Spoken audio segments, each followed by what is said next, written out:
Hello every one, welcome to wheel and IAS. இன்னைக்கு இந்த வீடியோவில் December 3rd 2024 ஹிந்து நியூஸ் பேப்பரில் வந்திருக்கிற இம்பார்ட்டன்ட் நியூஸ் ஆர்டிக்கல் எதெல்லாம் நம்மளோட யூபிஎஸ்சி சிவில் சர்வீஸ் எக்ஸாமுக்கு இம்பார்ட்டண்ட்டாக இருக்கோ அதெல்லாம் நம்ம டீட்டெயிலாக பார்த்துடலாம். இதுக்காக ஹிந்து நியூஸ் பேப்பரோட டெய்லி எடிஷன் எடுத்திருக்கோம். அண்ட் இந்த வீடியோவோட பிடிஎஃப் நோட் உங்களுக்கு வேணும் அப்படின்னா அது நம்மளோட டெலகிராம் சேனலில் இருக்குது. அதுக்கான லிங்க் வந்து டிஸ்கிரிப்ஷனில் கொடுக்குறேன். அதில் போய் ஜாயின் பண்ணி நீங்கள் ஃப்ரீயாகவே டவுன்லோட் பண்ணிக்கலாம். அண்ட் இன்னைக்கு வந்து நம்ம பார்க்க போகிற ஃபர்ஸ்ட் நியூஸ் ஆர்டிக்கல் வந்து ஸ்டேட்ஸ் பேஜில் இருந்து வந்திருக்கிற நியூஸ் ஆர்டிக்கல். யூஸ்வலாக நம்ம ஃப்ரண்ட் பேஜில் இருந்து கவர் பண்ணுவோம். பட் இன்னைக்கு வந்து ஃப்ரண்ட் பேஜில் இம்பார்ட்டன்ட் நியூஸ் ஆர்டிகல்ஸ் எதுவும் இல்லாதனால நம்ம ஸ்டேட்ஸ் பேஜில் இருந்து நம்ம கவர் பண்ணுறோம். ஸோ இந்த நியூஸ் ஆர்டிக்கல் என்ன சொல்லியிருக்காங்கன்னா, Delhi curbs will be eased only after fall in air pollution அப்படின்னு சொல்லிட்டு சுப்ரீம் கோர்ட் வந்து சொல்லியிருக்காங்க. அதாவது இந்த கமிஷன் ஆஃப் ஏர் குவாலிட்டி மேனேஜ்மெண்ட்டுக்கும் சுப்ரீம் கோர்ட்டுக்கும் என்ன பிரச்சனை போயிட்டு இருக்கு அப்படின்னு நமக்கு சில மாசங்களாவே இந்த இஷ்யூவை நம்ம வந்து கவர் பண்ணிட்டு இருக்கோம். அதாவது சுப்ரீம் கோர்ட் வந்து இந்த கமிஷனை வந்து என்ன பண்ணியிருக்காங்க அப்படின்னா கொஸ்டின் பண்ணியிருந்தாங்க. ஈவன் இந்த பொல்யூஷன் இருக்கு இல்லையா, டெல்லியோட நேஷனல் கேபிட்டல் டெரிட்டரியில். ஸோ அது வந்து இந்த தீபாவளிக்கு அப்புறம் வந்து பார்த்தீங்கன்னா அந்த ஸ்மோக் ஃபார்மேஷன் வந்து இன்டென்சிஃபை ஆயிரும். இதுக்கு வந்து ரெண்டு காரணம். ஒன்று வந்து பார்த்தீங்கன்னா ஸ்டபிள் பர்னிங், இன்னொன்று வந்து பார்த்தீங்கன்னா வெஹிக்கிள் பொல்யூஷன். ஸோ இதை கண்ட்ரோல் பண்ணுறதுக்கு ஈவன் தீபாவளிக்கு முன்னாடியே வந்து supreme court commission of air quality management கிட்ட நீங்கள் என்ன மெஷர்ஸ் எடுத்திருக்கீங்க அப்படி சொல்லி ரிப்போர்ட் சப்மிட் பண்ணாங்க. அவங்களும் வந்து இதுக்கான நாங்கள் என்ன மெஷர்ஸ் எடுத்திருக்கோம்னு சொல்லியிருந்தாங்க. அதுக்கப்புறம் வந்து பார்த்தீங்கன்னா இவங்க வந்து பேட்ரோலிங்லாம் பண்ணி இந்த ஸ்டபிள் பேனிங்லாம் கண்ட்ரோல் பண்ண ட்ரை பண்ணாங்க. ஆனால் சிச்சுவேஷன் என்ன ஆகி போச்சு அப்படின்னு பார்த்தீங்கன்னா, கமிஷன் ஆஃப் ஏர் குவாலிட்டி மேனேஜ்மெண்ட்டோட அந்த மானிட்டரிங்கும் பைபாஸ் பண்ணி ஃபார்மர்ஸ் வந்து பஞ்சாப் ஹரியானா ரீஜன்லாம் என்ன பண்ண ஆரம்பிச்சாங்க, ஸ்டபிள் பர்னிங் பண்ண ஆரம்பிச்சாங்க. அவங்களுக்கு வந்து இன்ஃபர்மேஷன் வந்து அஃபிஷியல்ஸே இந்த சேட்டலைட் பற்றின இன்ஃபர்மேஷன் எப்போ எந்த டைமுக்கு கிராஸ் ஆகும் அப்படின்ற இன்ஃபர்மேஷன்லாம் அவங்க கொடுத்தனால அவங்களால ஈஸியாக பைபாஸ் பண்ண முடிஞ்சு. அதை வந்து சுப்ரீம் கோர்ட் கொஸ்டின் பண்ணியிருந்தாங்க. அதுக்கப்புறம் வந்து பார்த்தீங்கன்னா இந்த வெஹிக்குலர் பொல்யூஷனை வந்து கண்ட்ரோல் பண்ணுறதுக்கு என்னதான் கமிஷன் வந்து ஆர்டர் கொடுத்தாலுமே டெல்லியோட முனிசிபல் கார்பரேஷன் வந்து இதுக்கு ப்ராப்பராக ஒத்துழைக்கல. அண்ட் இந்த டால் பிளாஸால வந்து கரெக்டாக அதை பேட்ரோலிங் பண்ணி மானிட்டர் பண்ணுற அந்த கமிஷனர்ஸ் இருப்பாங்க இல்லையா, அவங்க எந்தெந்த டைமில் எங்கெங்கே மூவ்மெண்ட் இருக்குன்னு டால் ஆஃபீஸர்ஸே கான்ட்ராக்டுவல் எம்ப்ளாயீஸ் அவங்களே வந்து என்ன பண்ணிடுறாங்கன்னா டிரைவர்ஸ்க்கு வந்து வாட்ஸ்அப் மூலியமா குரூப் மூலியமா இன்ஃபார்ம் பண்ணியிருக்காங்க. ஸோ இதனால தான் வந்து ஃபெயில் ஆயிருக்கு. அது போக வந்து பார்த்தீங்கன்னா commission of air quality management வந்து ப்ராப்பரான டைமுக்கு இந்த கிரேடட் ஆக்ஷன் பிளான் இருக்கு பார்த்தீங்களா, இதை வந்து இம்ப்ளிமெண்ட் பண்ணலை அப்படின்ற காரணத்துக்காக சுப்ரீம் கோர்ட் என்ன பண்ணியிருந்தாங்க அப்படின்னா, நாங்கள் சொல்கிற வரைக்கும் கிரேடட் ஆக்ஷன் பிளான் 4 வந்து என்ன பண்ணக்கூடாது, ஈஸ் பண்ணக்கூடாது, எடுக்கக்கூடாது அப்படின்னு சொல்லிட்டாங்க. இப்போ இன்னுமே டெல்லியோட நேஷனல் கேபிட்டல் ரீஜனில் வந்து கிரேடட் ஆக்ஷன் பிளான் 4 தான் இருக்கு. ஸோ இது வந்து ஒரு எமர்ஜென்சி மெஷர். அதாவது லாக்டவுன் போட்டிருந்தாங்க இல்லையா கோவிட் டைமில், அந்த மாதிரி இது ஒரு எமர்ஜென்சி மெஷர். இது வந்து ஹையஸ்ட் மெஷர், அதாவது சிவியர் பிளஸ் சுச்சுவேஷனுக்கான மெஷர்ஸ் வந்து இதில் எடுத்திருப்பாங்க. இப்போ இதை ஈஸ் பண்ண சொல்லி பார்த்தீங்க அப்படின்னா டிமாண்ட் வருது. அதே சமயத்தில் பொல்யூஷனை கண்ட்ரோல் பண்ணணும் அப்படின்னு பெட்டிஷன்ஸ் வந்து சுப்ரீம் கோர்ட்டுக்கு வருது. இப்போ இந்த கமிஷனோட தரப்புல என்ன சொல்லியிருக்காங்க அப்படின்னா, இந்த கிரேடட் ஆக்ஷன் பிளான் 4 இருக்கு இல்லையா, இது வந்து ஒரு எமர்ஜென்சி மெஷர் தான், இது பாலிசி டிசிஷன் கிடையாது அப்படின்னு சொல்லியிருக்காங்க. ஏன்னா இதை வந்து கன்சிஸ்டண்டா நம்மளால என்ன பண்ணியிருக்க முடியாது, வச்சிருக்க முடியாது. ஏன் கன்சிஸ்டண்டா வச்சிருக்க முடியாது அப்படின்னு பார்த்தீங்கன்னா, இது வந்து ஒரு டிஸ்ரப்டிவ் மெஷர், விச் மீன்ஸ் இதுல யார் அதிகமாக அஃபெக்ட் ஆவாங்க அப்படின்னு பார்த்தீங்கன்னா, இப்போ டெல்லியில் இருக்கிற மார்ஜினலைஸ்டு செக்ஷன் தான், construction worker, kick worker. So இவங்க தான் வந்து அஃபெக்ட் ஆக போறாங்க. ஏன்னா அவங்களால சம்பாதிக்க முடியாது, அவங்க டெய்லி சம்பாதிச்சாதான் சாப்பிட முடியுன்ற சுச்சுவேஷன்லயே வாழ்ந்துட்டு இருக்காங்க. பல நாள் வந்து அவங்களால ஏர்ன் பண்ண முடியலன்னா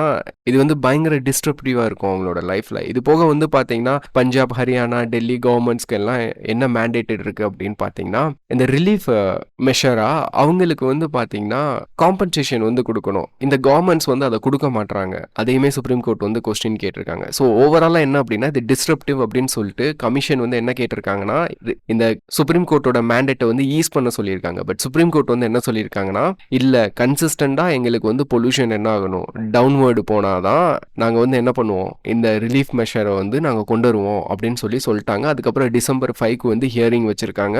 ஸோ அதுல மல்டிபிள் ஸ்டேக் ஹோல்டர்ஸை வந்து டிஸ்கஸ் பண்ணிட்டு அதுக்கப்புறம் அவங்க ஒரு முடிவுக்கு வருவாங்க. ஸோ இதுதான் overall issue. Okay, that's it. And next news article, ahead of mega event next month Uttar Pradesh declares Maha Kumbh area as new district அப்படின்னு சொல்லி கொடுத்துருக்காங்க. ஸோ இது வந்து பார்த்தீங்கன்னா உத்தரப்பிரதேஷ் கவர்மெண்ட் வந்து ஒரு ஸ்டாச்சுட்டரி நோட்டிஃபிகேஷன் மூலியமா இதை அனௌன்ஸ் பண்ணியிருக்காங்க. ஸோ எதுக்காக அப்படின்னா உத்தரப்பிரதேஷ்ல கும்பாபிஷேகம், மகா கும்பாபிஷேகம் நடக்க போகுது. ஸோ அதை வந்து மேனேஜ் பண்றதுக்கு அது வந்து ஒரு லார்ஜ் அமௌண்ட் ஆஃப் பீப்புள் இந்தியாவில் வந்து பார்த்தீங்கன்னா காங்கிரிகேட் ஆக போறாங்க. ஸோ அதில் எந்த விதமான அசம்பாவிதமும் நடக்காம இருக்க வர்றவங்களுக்கு வந்து ஹெல்த் சானிடேஷன் இது எல்லாத்தையுமே மேனேஜ் பண்றதுக்காக இதை ஒரு டிஸ்ட்ரிக்டா அனௌன்ஸ் பண்ணியிருக்காங்க. இது வந்து டெம்பரவரி தான், பெர்மனன்ட் கிடையாது. ஸோ இது எந்த ஸ்டாச்சூட்ல இருந்து இந்த நோட்டிஃபிகேஷன் வந்து இவங்க கொடுத்துருக்காங்க அப்படின்னா, உத்தரப்பிரதேஷ் பிரயாக்ராஜ் மேலா அத்தாரிட்டி பிரயாக்ராஜ் ஆக்ட் 2017 மூலியமா இதை கொடுத்துருக்காங்க. ஸோ இதில் வந்து புது டிஸ்ட்ரிக்ட்டுக்கு மேல அதிகாரின்னு ஒரு போஸ்ட் வந்து கிரியேட் பண்ணுவாங்க. இந்த அதிகாரிக்கு என்ன பவர் இருக்கும் அப்படின்னா, இவருக்கு வந்து ஒரு டிஸ்ட்ரிக்ட் மேஜிஸ்ட்ரேட், கலெக்டருக்கு என்னென்னலாம் பவர் இருக்குமோ அதெல்லாமே இவருக்கு இருக்கும். அண்ட் அது போக ஆடிஷனலாக கலெக்டர்ஸ் வேணும் அப்படின்னா இவர் வந்து அப்பாயிண்ட் பண்ணிக்கலாம். இப்போ இந்த டிஸ்ட்ரிக்ட் வந்து பார்த்தீங்கன்னா இது வந்து ஒரு டெம்பரரி டிஸ்ட்ரிக்ட் தான். இந்த ஈவெண்ட் முடிச்சதுக்கப்புறம் இதை வந்து டிசால்வ் பண்ணிடுவாங்க.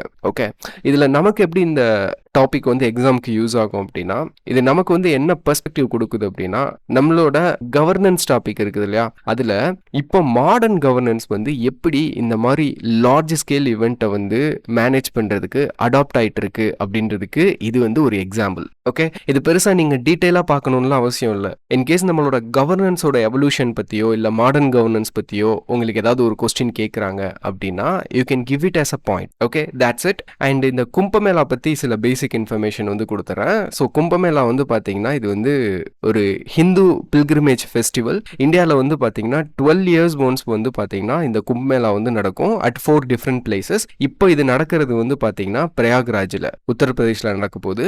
அண்ட் அதர் பிளேசஸில் கும்பமேளா எங்கெங்கெல்லாம் நடக்கும்னு பார்த்தீங்கன்னா ஹரித்வாரில் நடக்கும், நாசிக்கில் நடக்கும், உஜ்ஜைனில் நடக்கும். இப்போ இந்த ஹரித்வார் அண்ட் பிரயாக்ராஜ் வந்து பார்த்தீங்கன்னா எந்த ரிவரில் நடக்கும்னா கங்காவில் வந்து நடக்கும். அண்ட் உஜ்ஜைன் வந்து பார்த்தீங்கன்னா ஷிப்ரா ரிவர் அண்ட் நாசிக் வந்து பார்த்தீங்கன்னா கோதாவரி ரிவர். இந்த அளவுக்கு ஒரு அக்யுமுலேட்டிவ் நாலேஜ் உங்களுக்கு இருந்தால் போதும். ஓகே, இது வந்து நமக்கு ப்ரிலிமினரி எக்ஸாமில் சில கொஸ்டின்ஸ் வந்து எலிமினேட் பண்ணுறதுக்கு யூஸ் ஆகும். Okay, that's it for this news article. And the next news article, a wake-up call, policymakers must not make light of underwhelming growth numbers அப்படின்னு சொல்லி கொடுத்துருக்காங்க. ஓகே, அதாவது ரீசெண்ட் டைமில் என்ன நடந்துட்டு இருக்கு அப்படின்றது நமக்கு தெரியும். ஒரு மேக்ரோ எக்கனாமிக்ஸ் பெர்ஸ்பெக்டில் நம்ம அதை பார்த்தோம் அப்படின்னா, நம்மளோட ஆர்பிஐ வந்து பார்த்தீங்கன்னா இந்த ஃபினான்ஷியல் இயருக்கு வந்து ஃபோர்காஸ்ட் வந்து பண்ணி வச்சிருப்பாங்க. ஃபர்ஸ்ட் குவார்ட்டரில் என்ன இருக்கும், செகண்ட் குவார்ட்டரில் எவ்வளோ வந்து க்ரோத் ரேட் இருக்கும், தேர்ட் குவார்ட்டர், ஃபோர்த் குவார்ட்டர் அப்படின்ட்டுன்னு. இந்த செகண்ட் குவார்ட்டருக்கான ஆர்பிஐயோட ஃபோர்காஸ்ட் இருக்கு பார்த்தீங்களா, அது வந்து 7%. ஆனால் ஆக்சுவலாக நம்ம அட்டைன் பண்ணது 5% தான். ஒரு 2 பாயிண்ட் வந்து க்ரோத் ரேட் வந்து ரெடியூஸ் ஆயிருக்கு. ஆனால் ஆர்பிஐ என்ன பண்ண மாட்டாங்க அப்படின்னா, இன்னுமே ஆக்ஷன் எடுக்கல. வேரியஸ் மினிஸ்ட்ரி சைடு இருந்தும் சரி, எக்ஸ்பர்ட் சைடு இருந்தும் சரி, என்ன ரெக்வஸ்ட் வருதுன்னா, ஆர்பிஐ வந்து மானிட்டரி பாலிசி வந்து என்ன முடிவு எடுக்கணும் அப்படின்னா, இன்ட்ரெஸ்ட் ரேட்டை வந்து ரெடியூஸ் பண்ணணும் அப்படின்னு கேட்டிருக்காங்க. ஏன்னா இன்ட்ரெஸ்ட் ரேட்டை ரெடியூஸ் பண்ணாங்க அப்படின்னா லோன் வந்து என்னவா கிடைக்கும், சீப்பரா நம்மளோட எக்கானமில லோன் கிடைக்கிறப்போ ப்ரொடக்ஷன் வந்து இன்க்ரீஸ் ஆகும், பிரைஸ் வந்து குறையும், அண்ட் பீப்புள் வந்து கன்சியூம் பண்ண ஆரம்பிப்பாங்க. ஏன்னா இப்போ நடந்திருக்கிற இந்த குவார்ட்டர் 2க்கான இந்த ஃபோர்காஸ்ட் ஃபெயில் இருக்கு பார்த்தீங்களா, இந்த ஜிடிபி வந்து குறைஞ்சது, அதுக்கு மெயினான டிரைவரே வந்து பார்த்தீங்கன்னா அர்பன் டிமாண்ட் ஃபெயில் ஆனது தான். அப்போ டிமாண்டை நம்ம இன்க்ரீஸ் பண்ணணும் அப்படின்னா நம்ம என்ன பண்ணணும், இன்ட்ரெஸ்ட் ரேட்டை வந்து கட் பண்ணணும் அப்படின்னு சொல்லிட்டு ரெக்கமெண்ட் பண்றாங்க. ஓகே, அண்ட் இந்த ஸ்லோ டவுனுக்கான ரீசன்ஸும் இந்த ஆர்டிக்கல்ல வந்து எக்ஸ்பிளைன் பண்ணியிருக்காங்க. Urban demand, poor wage increase, high inflation and investment வந்து ஸ்லோவாகிறது. இன்வெஸ்ட்மெண்ட் ஏன் ஸ்லோவாக இருக்குன்னு சொல்லியிருக்காங்கன்னா, ஜென்ரல் எலெக்ஷன் இப்போ நடந்து முடிஞ்சது, அது போக இப்போ வந்து பார்த்தீங்கன்னா ஸ்டேட் எலெக்ஷன்ஸ்லாம் நடந்துட்டு இருக்கு. ஸோ இதை பேஸ் பண்ணி வந்து பார்த்தீங்கன்னா இன்வெஸ்ட்மெண்ட் வந்து ஸ்லோவாக ஆரம்பிச்சிருக்கு. அண்ட் இன்ஃப்ளேஷன் வந்து பார்த்தீங்கன்னா அக்டோபர் 2024 வந்து 6.2%, which is one of the highest in the 15 months அப்படின்றது நமக்கு தெரியும். ஓகே, அப்போ ஆர்பிஐக்கு வந்து என்ன மாதிரி ஒரு சேலஞ்ச் இருக்கு அப்படின்னா, இது வந்து ஒரு டுவல் சேலஞ்சா ஆர்பிஐக்கு இருக்கு. அவங்க இன்ஃப்ளேஷனையும் கண்ட்ரோல் பண்ணணும், growth ரேட்டையும் கன்சர்ன் பண்ணி மெஷர்ஸ் வந்து எடுக்கணும், பாலிசி மெஷர்ஸ். ஓகே, அதுதான் இந்த ஆர்டிக்கல்ல டிஸ்கஸ் பண்ணியிருக்காங்க. That's it. And next news article editorial பேஜில் வந்து இருக்கிற lead article, citizens with disabilities making their rights real. இன்னைக்கு டிசம்பர் 3 வந்து பார்த்தீங்கன்னா international day of persons with disabilities day. So அதனால இந்த நியூஸ் ஆர்டிகல்ஸ் வந்து பார்த்தீங்கன்னா இன்னைக்கு எடிட்டோரியல் பேஜில் வந்து வந்திருக்கு. ஸோ இந்த ஆர்டிக்கல்ல பர்டிகுலரா என்ன பெர்ஸ்பெக்டிவ்ல வந்து டிஸ்கஸ் பண்ணியிருக்காங்க அப்படின்னு பார்த்தீங்கன்னா, இந்தியாவை பொறுத்த வரைக்கும் இந்தியாவில் பர்சன்ஸ் வித் டிசபிலிட்டியோட எண்ணிக்கை வந்து பார்த்தீங்கன்னா சிக்னிஃபிகண்ட். இப்போ 2011 சென்சஸ் படி பார்த்தீங்கன்னா 2.21% வந்து டோட்டல் பாப்புலேஷனில் பர்சன் வித் டிசபிலிட்டிஸ் இருக்காங்க. இப்போ இந்த நம்பருமே வந்து அக்யூரேட்டாக கால்குலேட் பண்ணியிருப்பாங்களா, கவுண்ட் பண்ணியிருப்பாங்களா அப்படின்னு கேட்டால் கிடையாது. ப்ராபப்ளி எரர்ஸ்லாம் இருந்திருக்க தான் செய்யும். ஸோ இன்க்ரீஸ் ஆயிருந்திருக்கலாம். இன்னொன்று வந்து பார்த்தீங்கன்னா இது வந்து almost decade old census. And இப்போ புதுசாக சென்சஸ் எடுத்தாங்க அப்படின்னா இந்த நம்பர் வந்து இன்னுமே அதிகமாகக்கூடிய வாய்ப்பு இருக்கு. அண்ட் வேர்ல்ட் ஹெல்த் ஆர்கனைசேஷனோட 2019 சர்வே வந்து என்ன சொல்லுது அப்படின்னா, இந்தியாவை பொறுத்த வரைக்கும் இந்த பர்சன் வித் டிசபிலிட்டிக்கான ப்ரீவேலன்ஸ் அடல்ட்ஸ் மத்தியில் வந்து பார்த்தீங்கன்னா 16% இருக்கிறதா வந்து சொல்லியிருக்காங்க. ஸோ இது வந்து பார்த்தீங்கன்னா ஒரு பாலிசி சேலஞ்ச் இந்தியாவுக்கு. அப்போ என்னதான் வந்து லீகலா நம்ம இந்தியாவில் வந்து பார்த்தீங்கன்னா rights of persons with disabilities act 2016 அப்படின்றது கொண்டு வந்தாலுமே இந்த ஆக்டை இம்ப்ளிமெண்ட் பண்றதுல சில ஷார்ட் கமிங்ஸ் வந்து இருக்கு. இப்போ இது வந்து இந்தியாவுக்கான லெஜிஸ்லேட்டிவ் ஃப்ரேம் ஒர்க்கை வந்து கொடுக்குது. அதாவது united nation convention on the rights of persons with டிசபிலிட்டியில் இந்தியா வந்து 2007 வந்து ராட்டிஃபை பண்ணியிருக்காங்க. ஸோ அதோட விளைவா அதுக்கடுத்து வந்து பார்த்தீங்கன்னா right of persons with disability act 2017 வந்து நம்ம கொண்டு வந்திருக்கோம். இதில் பர்டிகுலராக செக்ஷன் 82 வந்து பார்த்தீங்கன்னா it provides the provision for the state commissioners. So இந்த ஸ்டேட் கமிஷனர்ஸ்க்கு வந்து சில குவாசி ஜுடிஷியல் பவர்ஸ் வந்து இருக்கு. இவங்க வந்து சிவோமேட்டாவா அதாவது தன்னிச்சையா சில டிசிஷன்ஸ் வந்து இவங்க எடுக்கிறதுக்கு அதிகாரம் இருக்கு. இவங்களுக்கு வந்து ஒரு சிவில் கோர்ட்டோட பவர் வந்து இந்த ஆக்ட் கொடுத்துருக்கு. பட் என்னதான் கொடுத்திருந்தாலுமே இது வந்து எஃபெக்டிவா இம்ப்ளிமெண்ட் பண்ணப்படலை. ஸோ இதுல என்னென்ன மாதிரி சேலஞ்சஸ் இருக்கு அப்படின்னு பார்த்தீங்கன்னா ஒன்று வந்து இந்த ஸ்டேட் கமிஷனர்ஸை அப்பாயிண்ட் பண்றதுல டிலே பண்றாங்க. இன்னொன்று வந்து பார்த்தீங்கன்னா கான்ஃபிளிக்ட் ஆஃப் இன்ட்ரெஸ்ட். அதாவது இந்த ஸ்டேட் கமிஷனர்ஸ் இருக்காங்களே இதுல மெஜாரிட்டி வந்து பார்த்தீங்கன்னா சிவில் சர்வன்ஸை தான் அப்பாயிண்ட் பண்றாங்க. இந்த சிவில் சர்வன்ஸ் வந்து டைரக்டா இந்த பர்டிகுலர் பிடபிள்யூடி மினிஸ்ட்ரிக்கு கீழேயே வருவாங்க. அதனால இங்க வந்து ஒரு கான்ஃபிளிக்ட் ஆஃப் இன்ட்ரெஸ்ட் வந்து உருவாகுது. இன்னொன்று வந்து பார்த்தீங்கன்னா இந்த கமிஷனர்ஸ் வந்து they lack of interaction with PWD and organisation. Particular ஸ்டேக் ஹோல்டர்ஸோட இவங்க இன்டராக்ட் பண்ணணும் இல்லையா? அப்பதானே இவங்களுக்கான அந்த சியோமேட்டோ பவர் அந்த குவாசி ஜுடிஷியல் பவர் வந்து எஃபெக்டிவா இம்ப்ளிமெண்ட் பண்ண முடியும், யூஸ் பண்ண முடியும். ஆனா இவங்க அது பண்றது இல்லை. இதெல்லாம் இந்தியாவில் வந்து இந்த பர்டிகுலர் லீகல் சேலஞ்சஸா இருக்கு. அப்ப இதுக்கு வந்து ஒரு மாடல் வந்து கொடுத்துருக்காங்க. என்ன அப்படின்னா கர்நாடகாவோட இனிஷியேட்டிவ்ஸை நம்ம மாடலா எடுத்து அந்தபடி நம்ம வந்து இம்ப்ளிமெண்ட் பண்ணோம்னா கரெக்டா இருக்கும் அப்படின்ற மாதிரி இந்த ஆர்டிக்கல்ல டிஸ்கஸ் பண்ணியிருக்காங்க. ஒன்று வந்து பாத்தீங்கன்னா கர்நாடகால மொபைல் அடலைட் அப்படின்னு ஒன்று கிரியேட் பண்ணியிருக்காங்க. இது வந்து பாத்தீங்கன்னா on the spot redressal mechanism. இது அவங்களுக்கு என்ன பிரச்சனை இருந்தாலும் ஆன் த ஸ்பாட் என்ன கிடைக்கும், டிஸ்பியூட் ரெட்ரஸல் வந்து அங்க கிடைக்கும். இது ஒன்று. இன்னொன்று வந்து பாத்தீங்கன்னா டிஸ்ட்ரிக்ட் மேஜிஸ்ட்ரேட் இருப்பார்ல கலெக்டர், அவருக்கு வந்து டெபுட்டி கமிஷனரா டிசைனேட் பண்ணியிருப்பாங்க. எதுக்காக அப்படின்னா பிடபிள்யூடிஸ்க்காக. இன்னொன்று வந்து பாத்தீங்கன்னா டிஸ்ட்ரிக்ட் டிசபிலிட்டி மேனேஜ்மெண்ட் ரிவ்யூ அப்படின்றத ஒன்று ஃபார்ம் பண்ணி ஸோ பர்சன் வித் டிசபிலிட்டிக்காக என்னென்ன பாலிசிலாம் இருக்கோ அதெல்லாம் இம்ப்ளிமெண்டேஷன் எப்படி போகுதுன்னு மானிட்டர் பண்றதுக்காக இந்த டிடிஎம்ஆர் வந்து ஆரம்பிச்சிருக்காங்க. இது வந்து ஒரு நல்ல இனிஷியேட்டிவ் கர்நாடகா சைட்ல இருந்து. இதை வந்து நம்ம ஆல் இண்டியா லெவல்ல கொண்டு போகணும், பாலிசி டிசிஷன்ல நம்ம இன்க்ளூட் பண்ணணும் அந்த மாதிரி சொல்லியிருக்காங்க. அது போக வந்து பாத்தீங்கன்னா we need to bring research and capacity building அப்படின்ற மாதிரி சொல்லியிருக்காங்க. நம்மளோட ஸ்டேட் கமிஷனர்ஸ் இருக்காங்க இல்லையா இந்த ஆக்டுக்கு கீழே, அவங்க வந்து இன்ஸ்டிடியூஷன்ஸோட கொலாபரேட் பண்ணணும். ஃபார் எக்ஸாம்பிள் இப்போ யுனைடெட் நேஷன்ஸ் மாதிரியான இன்ஸ்டிடியூஷன்ஸ் இருக்கும் இல்லையா, அவங்களோட கொலாபரேட் பண்ணி நம்ம இன்னுமே கெப்பாசிட்டி பில்டிங் ரிசர்ச் வந்து நம்ம ப்ரொமோட் பண்ணணும். For example disability inclusive social production வந்து எப்படி கொண்டு வரணும் ரிசர்ச் பண்ணணும். அதுக்கடுத்து வந்து பாத்தீங்கன்னா பிடபிள்யூடிஸ்க்கு கிளைமேட் சேஞ்சினால என்ன இம்பாக்ட் நடக்குது அப்படின்னு நம்ம ரிசர்ச் பண்ணணும். இந்த ஆஸ்பெக்ட்ல கொண்டு வரணும்னு இந்த ஆர்டிக்கல்ல டிஸ்கஸ் பண்ணியிருக்காங்க. ஓவராலா வந்து பாத்தீங்கன்னா இந்த topic it's deals with inclusive governance. Okay, so அப்போ இன்க்ளூசிவ் கவர்னன்ஸ் வந்து பாத்தீங்கன்னா இது வந்து வெறும் லீகல் ஆப்ளிகேஷன் மட்டும் கிடையாது, it is a moral application. நம்ம கான்ஸ்டியூஷன்ல கொடுத்துருக்கிறபடி சோஷியல் ஜஸ்டிஸை என்ஷூர் பண்ணணும் அப்படின்னா we need to bring inclusive governance அப்படின்னு சொல்லி நமக்கு இதுல அண்டர்ஸ்டாண்ட் ஆகுது. Okay, that's all about this news article. And next news article editorial pageல வந்திருக்கிற நியூஸ் ஆர்டிக்கல் இது frontline nutrition workers foster disability inclusion அப்படின்னு சொல்லி கொடுத்துருக்காங்க. ஸோ இந்த நியூஸ் ஆர்டிக்கலுமே டிசபிலிட்டி ரிலேட்டடா வந்திருக்கிற நியூஸ் ஆர்டிக்கல் தான். இதுல வந்து என்ன பெர்ஸ்பெக்டிவ்ல டிஸ்கஸ் பண்ணியிருக்காங்க அப்படின்னா இந்த நியூட்ரிஷனுக்கும் டிசபிலிட்டிக்கும் உள்ள லிங்கேஜை வந்து எஸ்டாப்ளிஷ் பண்ணியிருக்காங்க. பிளஸ் வந்து அதை எப்படி நம்ம வந்து கவுண்டர் பண்ண முடியும் அப்படின்னா ஃப்ரண்ட்லைன் ஒர்க்கர்ஸ், அதாவது anganwadi workers, NGO workers, so இவங்கள வச்சு தான் இதை வந்து டேக்கிள் பண்ண முடியும். அண்ட் பெஸ்ட் ப்ராக்டிசஸ் என்ன நடந்துட்டு இருக்கு நம்ம கண்ட்ரியில் அப்படின்ற மாதிரி இதில் டிஸ்கஸ் பண்ணியிருக்காங்க. ஸோ யூஸ்வலாக இந்த மால் நியூட்ரிஷன் அப்படின்னு வர்றப்போ அதோட அசோசியேட்டட் ரிஸ்க்னு நம்ம எதை கன்சிடர் பண்ணுவோம்? ஹெல்த் அவுட்கம்ஸ் தானே நம்ம பிரைமரியாக கன்சிடர் பண்ணுவோம். ஆனால் அந்த ஹெல்த் கன்சர்ன் மட்டும் நமக்கு வந்து மெயின் இஷ்யூ கிடையாது. ஓகே, இந்த மால் நியூட்ரிஷனோட டிசபிலிட்டிஸும் ஒரு ரிஸ்காக தான் இருக்குது. இது வந்து இன்னுமே இந்த டிசபிலிட்டிக்கான ரேட்டை வந்து இன்க்ரீஸ் பண்ணும் அப்படின்னு சொல்லியிருக்காங்க. அது எப்படி இன்க்ரீஸ் பண்ணும் அப்படின்னு பார்த்தீங்கன்னா, இப்போ ஒரு பர்சன் இருக்காங்கன்னா அவங்களுக்கு வந்து இந்த மால் நியூட்ரிஷன் வந்து என்ன கிரியேட் பண்ணும்? இம்யூன் சிஸ்டமை வந்து வீக்கன் பண்ணும், அவங்களோட ஃபிசிக்கல் டெவலப்மெண்ட்டை வந்து ஹிண்டர் பண்ணும், அந்த கிரானிக் ஹெல்த் கண்டிஷன்ஸை வந்து இன்னுமே வீக் ஆக்கும். ஸோ அப்போது இந்த மாதிரி மால் நியூட்ரிஷனால இந்த மாதிரி இம்பேக்ட் நடக்கிறனால ஒரு பர்சனோட குவாலிட்டி ஆஃப் லைஃப் இருக்கு பார்த்தீங்களா, இது வந்து அஃபெக்ட் ஆகும். ஸோ இந்த மாதிரி அஃபெக்ட் ஆகுறப்ப என்ன நடக்கும் அப்படின்னா, ஒரு பர்டிகுலராக ஒரு உமன் வந்து அவங்க ப்ரெக்னெண்ட்டாக இருக்கிறப்போ இது வந்து பேரண்டல் டிசபிலிட்டிஸை உருவாக்குறதுக்கு காரணமாக இருக்கும். இப்போ ஒரு குழந்தை இருக்கு, வயிற்றுல வளருது அப்படின்னா அந்த குழந்தைக்கு ப்ராப்பரான நியூட்ரிஷன் கிடைச்சாதானே அதுக்கான டெவலப்மெண்ட் வந்து கரெக்டாக இருக்கும்.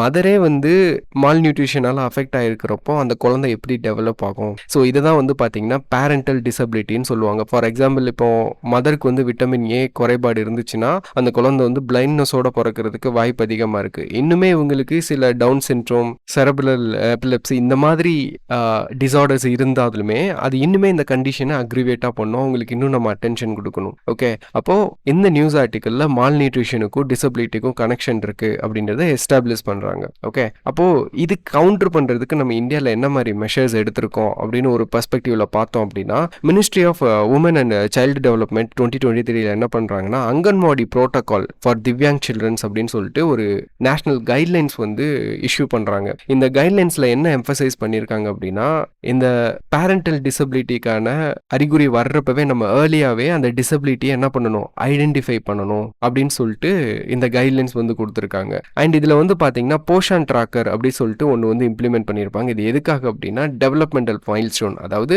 நம்ம டிடெக்ட் பண்ணுறதை காட்டிலும் ஏர்லியாகவே ஐடென்டிஃபை பண்ணணும். அப்படின்னா ஐடென்டிஃபை பண்ணிட்டு அதுக்கான மெஷர் எடுக்கலாம். ஆனால் அந்த குழந்தைக்கு வந்து அந்த பேரண்டல் டிசபிலிட்டி எந்த ஸ்டேஜில் வேணாலும் வரலாம். அப்போ அதை நம்ம ட்ராக் பண்ணிகிட்டே இருக்கணும். ஓகே, அதுக்காக இப்படி ஒரு ஆப். அண்ட் நெக்ஸ்ட் வந்து பார்த்தீங்கன்னா ஆஷா ஒர்க்கர்ஸோட கொலாபரேஷன், இது எல்லாத்தையுமே என்ஷூர் பண்ணி இந்த நேஷனல் கைட்லைன்ஸ் வந்து மினிஸ்ட்ரி வந்து பப்ளிஷ் பண்ணியிருக்காங்க. ஓகே, அண்ட் பெஸ்ட் ப்ராக்டிசஸ் அப்படின்னு சொல்லி பார்த்தீங்கன்னா ஹரியானா இனிஷியேட்டிவ்ஸ் வந்து கொடுத்துருக்காங்க. ஹரியானாவில் வந்து பார்த்தீங்கன்னா இந்த மிஷன் வச்சாலையா, இன்டெகிரேட்டட் சைல்டு டெவலப்மெண்ட் ஸ்கீம், இதெல்லாம் வச்சு டிசபிலிட்டி இன்க்ளூஷனை வந்து ப்ரோமோட் பண்ணுறாங்க. That is one of the good thing. And next வந்து பார்த்தீங்கன்னா திவ்யாங் ப்ரோட்டோகால் அப்படின்னு ஒன்று வந்து இஷ்யூ பண்ணியிருக்காங்க. இது எதுக்காக அப்படின்னா இந்த சில்ட்ரன் வித் டிசபிலிட்டிஸ் இருப்பாங்க இல்லையா, அவங்கள வந்து அங்கன்வாடிஸில் இன்க்ளூட் பண்ணுறதுக்காக இப்படி ஒரு ப்ரோட்டோகால் வந்து ஹரியானாவில் இஷ்யூ பண்ணியிருக்காங்க. அண்ட் அதுக்கடுத்து வந்து பார்த்தீங்கன்னா நானே ஃபரிஸ்தே பாட்காஸ்ட் அப்படின்னு சொல்லிட்டு அங்கே ஒன்று ரன் பண்ணுறாங்க.